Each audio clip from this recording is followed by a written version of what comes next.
नमस्कार। Technical analysis course के इस थर्ड एपिसोड में आपका स्वागत है। आज हम बात करने वाले हैं कैंडलस्टिक चार्ट के बारे में और उससे जुड़ी टर्मिनोलॉजीज के बारे में। देखो, इस कोर्स में हम कैंडलस्टिक चार्ट को बहुत बेसिक से समझने वाले हैं, इसलिए अगर आपको कैंडलस्टिक चार्ट आता है तो आप इन 2-3 एपिसोड को स्किप कर सकते हो, क्योंकि इन एपिसोड्स में हम बहुत ही बेसिक से शुरुआत करने वाले हैं ताकि हर किसी को कैंडलस्टिक चार्ट बड़े आसानी से समझ में आए। टेक्निकल एनालिसिस करने के लिए जिस चार्ट का उपयोग किया जाता है उसका नाम है कैंडलस्टिक चार्ट। वैसे अलग अलग टाइप्स के और भी चार्ट्स होते हैं, जैसे कि line chart, bar chart etcetera, लेकिन उनसे अच्छे से एनालिसिस नहीं हो पाता है। डिटेल टेक्निकल एनालिसिस के लिए आपको कैंडलस्टिक चार्ट ही लगता है, जिसके बारे में हम यहाँ से आगे बात करने वाले हैं। कैंडलस्टिक चार्ट को शुरू करने से पहले हम फिर से एक बार टेक्निकल एनालिसिस को ओवरव्यू करते हैं। देखो, टेक्निकल एनालिसिस हमें बताता है कि जो घटनाक्रम पहले घट चुका है वो फिर से घट सकता है। जैसे कि अगर पिछले कुछ हफ्तों से मंडे को ज्यादा बारिश हो रही है, ट्यूसडे को ज्यादा बारिश हो रही है और वेंसडे को कम बारिश हो रही है, और पिछले कुछ हफ्तों से हर हफ्ते में ऐसा ही हो रहा है, मंडे को ज्यादा बारिश, ट्यूसडे को भी ज्यादा बारिश और वेंसडे को कम बारिश, तो टेक्निकल एनालिसिस ये प्रेडिक्ट करेगा कि आने वाले हफ्ते में भी अगर मंडे को ज्यादा बारिश होती है, ट्यूसडे को भी ज्यादा बारिश होती है, तो वेंसडे को बारिश कम होगी। तो टेक्निकल एनालिसिस हमें ये बताता है कि जो घटनाक्रम पहले घट चुका है वो फिर से घट सकता है, और यही टेक्निकल एनालिसिस का बेस है। अब ऐसा कई बार होता भी है कि जो घटनाक्रम पहले घट चुका है वो फिर से नहीं घटता है, नेक्स्ट टाइम कुछ अलग ही हो जाता है। तो ये टेक्निकल एनालिसिस के कुछ लिमिटेशंस है, इन्हें ध्यान में रखकर ही आपको टेक्निकल एनालिसिस करना होगा, क्योंकि ऐसा कहा जाता है कि change is the only constant, यानी बदल ही सृष्टि का नियम है। तो कई बार ऐसा होता है कि जो चीज पहले घट चुकी है वो नहीं घटती है, कई बार हिस्ट्री रिपीट नहीं होती है। तो टेक्निकल एनालिसिस की इस लिमिटेशन को आप जरूर ध्यान में रखिए। तो चलिए शुरू करते हैं कैंडलस्टिक चार्ट से। कैंडल कुछ इस तरह दिखती है, इसे कैंडल या कैंडलस्टिक कहते हैं क्योंकि ये कैंडल की तरह दिखती है, और कैंडलस्टिक चार्ट में जो भी अलग अलग पैटर्न्स हैं उन्हें अलग अलग नाम दिए गए हैं, और जिस तरह से वो दिखते हैं उसी तरह के उनके नाम हैं। तो यहाँ कैंडल में ये जो पार्ट है इसे कहते हैं बॉडी। ये कैंडल की बॉडी है, और इस बॉडी के ऊपर एक लाइन है और नीचे एक लाइन है। ऊपर की लाइन को कहते हैं अपर शैडो, और नीचे की जो लाइन है उसे कहते हैं लोअर शैडो। कैंडल की जो बॉडी होती है वो दो तरह की होती है, ग्रीन बॉडी और रेड बॉडी। चलो तो इन दोनों कैंडल्स को देखते हैं। एक वो कैंडल जिसकी बॉडी ग्रीन है और एक वो कैंडल जिसकी बॉडी रेड है।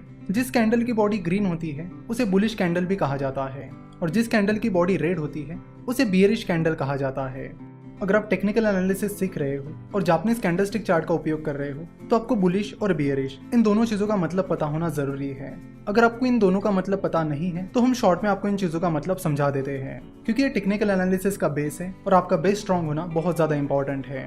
देखो, सिंपल भाषा में बात की जाए तो बुल का मतलब होता है तेजी और बियर का मतलब होता है मंदी।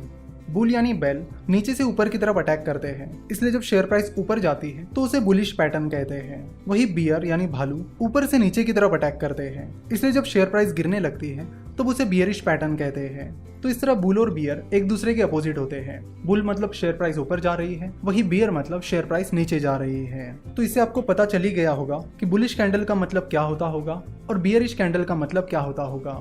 बुलिश कैंडल का मतलब है कि शेयर प्राइस उस दिन या उस पीरियड में ऊपर गई है, और बियरिश कैंडल का मतलब होता है कि शेयर प्राइस उस दिन या उस पीरियड में गिर गई है या नीचे आ गई है। तो चलो तो पहले ग्रीन कैंडल की बात करते हैं।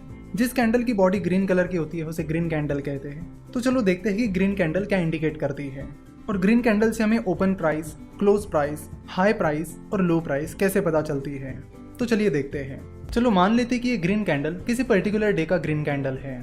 तो ग्रीन कैंडल की ये जो बॉडी है उसका जो टॉप है वो हमें इंडिकेट करता है उस दिन की क्लोजिंग प्राइस। इस बॉडी का जो बॉटम है वो हमें इंडिकेट करता है उस दिन की उस शेयर की ओपनिंग प्राइस। फिर ये जो अपर शैडो है उसका जो टॉप पॉइंट है वो हमें इंडिकेट करता है उस दिन की हाई प्राइस, और ये जो लोअर शैडो है उसका जो बॉटम पॉइंट है वो हमें इंडिकेट करता है उस दिन की लो प्राइस। तो मतलब एक ही कैंडल से हमें उस दिन की opening price, closing price, high price और लो प्राइस ये सारी इंफॉर्मेशन मिल जाती है।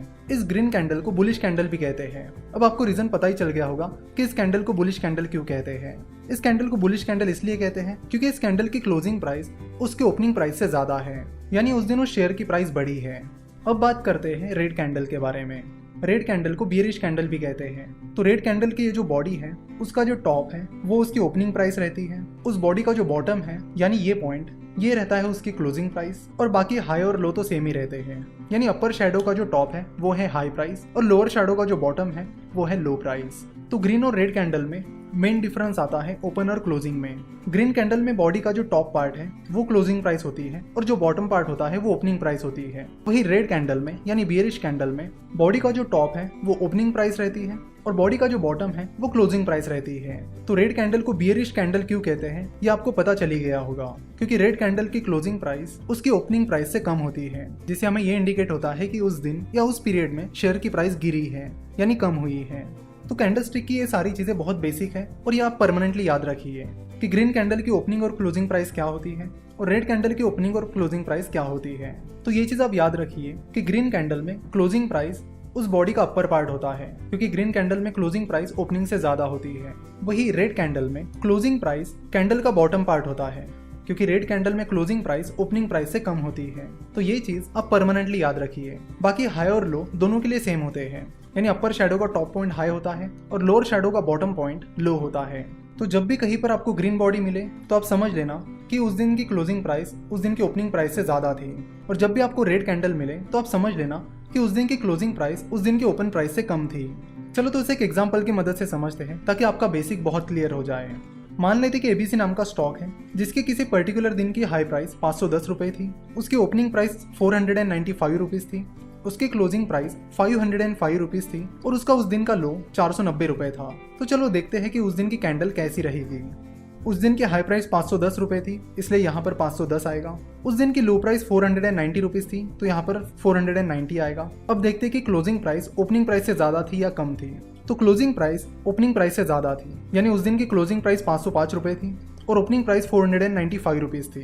तो क्लोजिंग प्राइस ओपनिंग प्राइस से ज्यादा है, इसका मतलब है कि वो ग्रीन कैंडल है।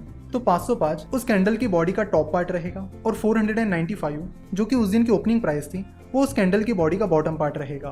वही अगर किसी दिन उस शेयर की हाई प्राइस 510 रुपए होती, ओपनिंग प्राइस 505 रुपए होती, क्लोज प्राइस 495 रुपीज होती और लो प्राइस 490 रुपीज होती, तो फिर वो कैंडल कैसे दिखती। तो उस दिन की हाई प्राइस 510 रुपए थी जो कि अपर शैडो का टॉप पार्ट रहेगा। उस दिन की लो प्राइस 490 रुपीज थी जो कि लोअर शैडो का बॉटम पार्ट रहेगा। अब उस दिन की क्लोजिंग प्राइस उस दिन की ओपनिंग प्राइस से कम थी, यानी क्लोजिंग प्राइस 495 रुपीज थी, वही ओपनिंग प्राइस 505 रुपीज थी। तो यहाँ पर क्लोजिंग प्राइस ओपनिंग प्राइस से कम थी, इसलिए ये रेड कैंडल बनेगी और उसकी क्लोजिंग प्राइस उस बॉडी का बॉटम पार्ट रहेगी और उसकी ओपनिंग प्राइस उस कैंडल की बॉडी का टॉप पार्ट रहेगी। आशा करते कि आपको कैंडल अच्छे से समझ में आ गई होगी और अब आप आसानी से पहचान पाओगे कि रेड कैंडल में ओपनिंग प्राइस क्या होती है और क्लोजिंग प्राइस क्या होती है, साथ ही ग्रीन कैंडल में ओपनिंग प्राइस क्या होती है और क्लोजिंग प्राइस क्या होती है। नेक्स्ट पार्ट में हम आगे बढ़ेंगे और कुछ इंटरेस्टिंग पैटर्न्स के बारे में बात करेंगे। आशा करता हूँ कि इस एपिसोड में हमने जिन बेसिक्स के बारे में बात की वो आपके क्लियर हो गए होंगे, और इस एपिसोड में हमने जो बेसिक्स के बारे में बात की है वो क्लियर होना कैंडलस्टिक सीखने के लिए बहुत ज्यादा इंपॉर्टेंट है, इसलिए हमने कुछ चीजें एक दो बार रिपीट भी की है। आशा करता हूँ कि आपको आज का ये एपिसोड पसंद आया होगा। स्टॉक मार्केट, फाइनेंस और इन्वेस्टमेंट के बारे में और जानकारी के लिए आप हमारी वेबसाइट www.finnovations.com विजिट कर सकते हो। हमसे जुड़े रहने के लिए आप हमें फेसबुक, ट्विटर और इंस्टाग्राम पर फॉलो कर सकते हो। आज का एपिसोड देखने के लिए आपका बहुत बहुत धन्यवाद।